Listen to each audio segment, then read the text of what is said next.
বাংলাদেশ যে কোনো দেশের সাথে বন্ধুত্ব করতে পারে, তার সাথে অর্থনৈতিক, সামাজিক নানা সম্পর্ক গড়ে তুলতে পারে, সাংস্কৃতিক সম্পর্ক গড়ে তুলতে পারে।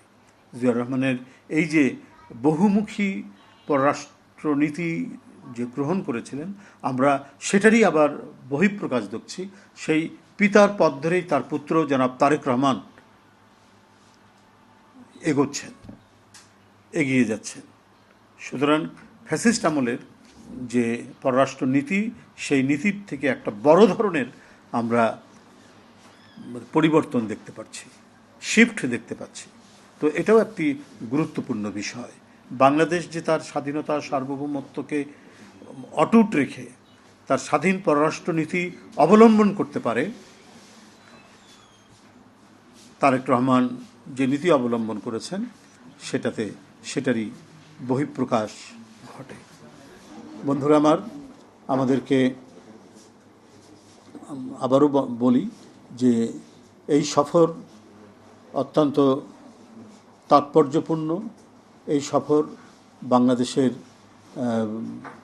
অর্থনৈতিক উন্নয়নে বড় ধরনের অবদান রাখবে এবং চীনের সাথে শহীদ রাষ্ট্রপতি জিয়াউর রহমানের আমল থেকে যে বিশ্বস্ত এবং বন্ধুত্বপূর্ণ যে সম্পর্ক, সে সম্পর্ক আরও জোরদার হলো জনাব তারেক রহমানের এই সফরের মধ্যে দিয়ে।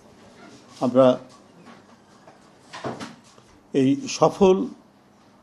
যে সফরটি সেখানে হচ্ছে, এই জন্য বাংলাদেশের মানুষ, আমি মনে করি, অত্যন্ত গর্বিত। বর্তমান সরকার জনগণের দ্বারা নির্বাচিত করার সরকার এবং জনগণের কাছে জবাবদিহি করার সরকার। তো সুতরাং জনগণ কি ভাবছে, তাদের সুখ দুঃখ আনন্দ বেদনায় এটা ভাগ করে নেবে বর্তমান সরকার। সেই সরকারই হচ্ছে জাতীয়তাবাদী সরকার, বিএনপির সরকার। যখনই ক্ষমতায় এসেছে, তারা জনগণের বড় ধরনের কোনো ক্ষতি হয় সেই দিকে কখনোই তারা কোনো সিদ্ধান্ত বা কোনো নীতিমালা গ্রহণ করেনি।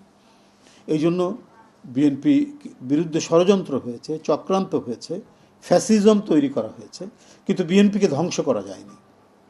বিএনপির নেতৃত্বকে, তাদের যে জনপ্রিয়তা, সেই জনপ্রিয়তায় চির ধরানো যায়নি, ধস নামানো যায়নি।